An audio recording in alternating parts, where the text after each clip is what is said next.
तुम्हारे पापा मेरी माँ के दोस्त शाम को घर आ रहे हो ना। माँ बहुत अच्छा खाना बनाती है, तुम उनके हाथ की बनी बिरयानी खाकर उंगलियां चाटते रह जाओगे। प्रिया ने सौरभ से कहा, जो अक्सर बाहर ही खाना खाता था। मेरे पापा भी अच्छा खाना बना लेते हैं, बस कभी कभी सब्जी कच्ची रह जाती है और चावल जल जाते हैं, पर वह प्रैक्टिस कर रहे हैं और एक्सपेरिमेंट करना तो उनका शौक है। सौरभ हंसा और बर्गर खाने लगा। वैसे तुम्हारी माँ को मेरा आना बुरा तो नहीं लगेगा ना? तुमने उन्हें हमारे बारे में बता दिया है? डोंट वरी, माँ एकदम कूल है। मेरे सारे दोस्त को वह जानती हैं, बस तुम पहली बार मिलोगे। मैंने यही बताया है कि तुम मेरे खास और सबसे प्यारे दोस्त हो। वैसे भी हमने इससे आगे और कुछ सोचा भी कहाँ है, और तुम खास तो हो ही। प्रिया ने उसके गाल पर चींटी काटते हुए कहा, ठीक भी है, शादी करेंगे, इसके बारे में तय करने के लिए 1-2 साल तो हम रुक ही सकते हैं। शादी हड़बड़ी में करने की चीज़ नहीं है। वैसे आज मुझे पता चला कि पापा की भी एक खास दोस्त है। मैंने उनके मोबाइल पर उनकी फ़ोटो देखी और गलती से थोड़ी चैट भी पढ़ ली। ऐसे मत देखो, मैं उन्हें पूरी स्पेस देता हूँ। उनकी प्राइवेसी में दखल देने का मेरा कोई इरादा नहीं था। अचानक नज़र पड़ गई फ़ोटो पर जो उनके स्क्रीन पर सेव है। मम्मी के जाने के बाद वह बहुत अकेले हो गए हैं, हालांकि मेरे सामने कभी जताते नहीं।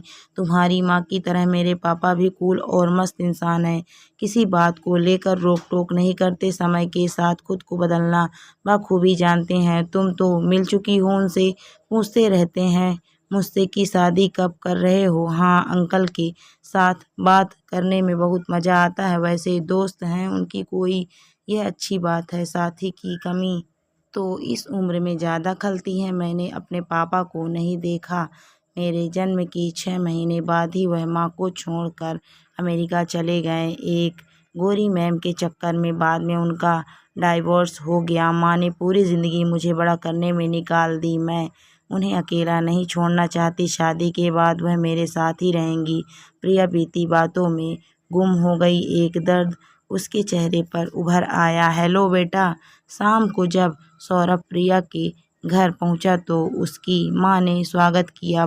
पल भर को हक्का बक्का सा खड़ा वह उन्हें देखता रहा। हैरानी उसके चेहरे से साफ झलक रही थी। टी शर्ट और कैप्री में वह प्रिया की माँ कम बहन ज़्यादा लग रही थी। बालों में यहाँ वहाँ से झांकती सफ़ेदी, होठों पर एक स्वाभाविक मुस्कान, छलकता अपनापन, एक गरिमामय व्यक्तित्व था उनका। सौरभ को अपनी माँ याद आ गई। शायद हर माँ एक जैसी ही होती है। उसे यूं हैरान खड़ा देख प्रिया बोली, मेरी माँ को देखकर चौंक गए ना? है ना एकदम स्टाइलिश, मेरी बड़ी बहन लगती है ना? हाँ हाँ, सौरभ ने किसी तरह खुद को नॉर्मल बनाए रखा।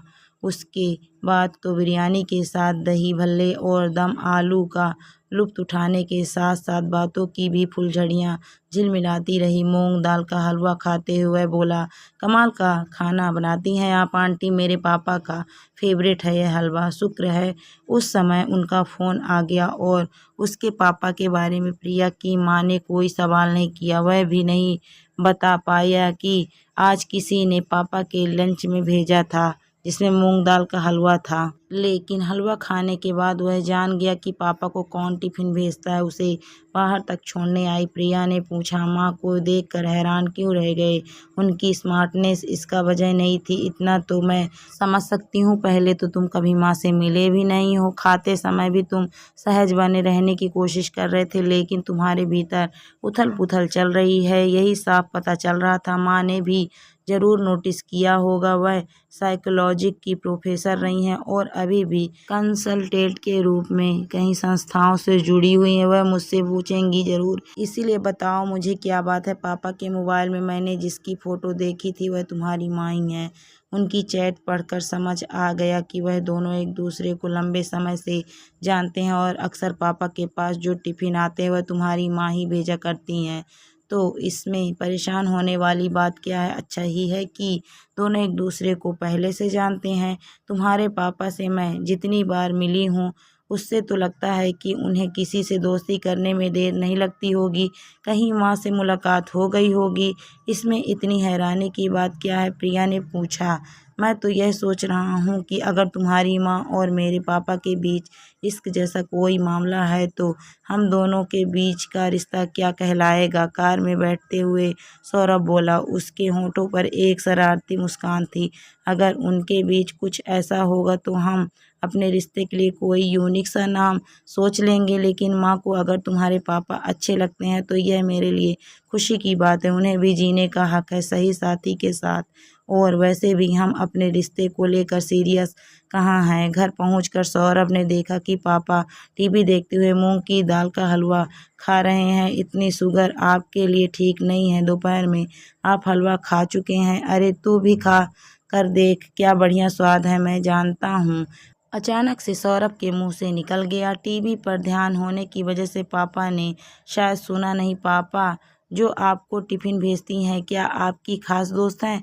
ऐसा ही समझ लो। आई होप तुम्हें कोई ऐतराज़ नहीं होगा इस बात से। बिल्कुल नहीं, मुझे बताइए ना उनके बारे में। सौरभ छोटे बच्चे की तरह मचलते हुए बोला। टीवी बंद करते हुए पापा बोले, एक डेटिंग साइट पर परिचय हुआ। हमें एक दूसरे से बातें करना अच्छा लगा तो हम मिलने लगे।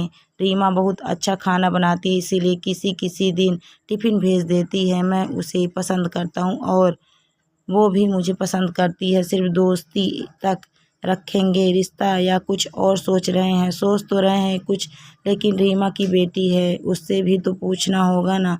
ना जाने कैसे रिएक्ट करेगी। वह बुरा नहीं मानेगी। सौरभ बोला। तुम इतने यकीन से कैसे कह सकते हो पापा? वह भी तो आज के ज़माने की ही है। दकियानूसी सोच नहीं रखती होगी। जैसे मैं चाहता हूँ कि मेरे पापा खुश रहें वैसे ही वह भी सोचती होगी। सौरभ ने बात घुमा दी। प्रिया भी जानना चाहती थी कि माँ के मन में क्या चल रहा है। तुम और सौरभ क्या सिर्फ दोस्ती बने रहोगे या जीवन भर साथ रहना चाहते हो? मुझे तो बहुत अच्छा लगा। वह रीमा ने जब यह कहा तो प्रिया ने पूछा, आपको मैं अकेला नहीं छोड़ सकती। आप क्या किसी का साथ नहीं चाहती? अचानक यह सवाल क्यों? रीमा ने हैरानी से पूछा। वैसे ही मन में आया तो पूछ लिया। मैंने देखा इन दिनों आप फ़ोन पर किसी से बात करती रहती हैं और वीडियो कॉल भी।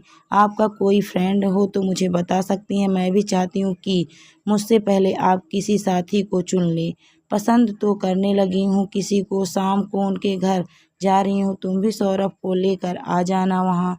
उनसे सौरभ को भी मिलवा दूंगी। प्रिया ने जब फ़ोन पर सौरभ को यह बात बताया तो वह खुश होते हुए बोला, तो फिर बात पक्की समझूं तुम्हारी तरफ से?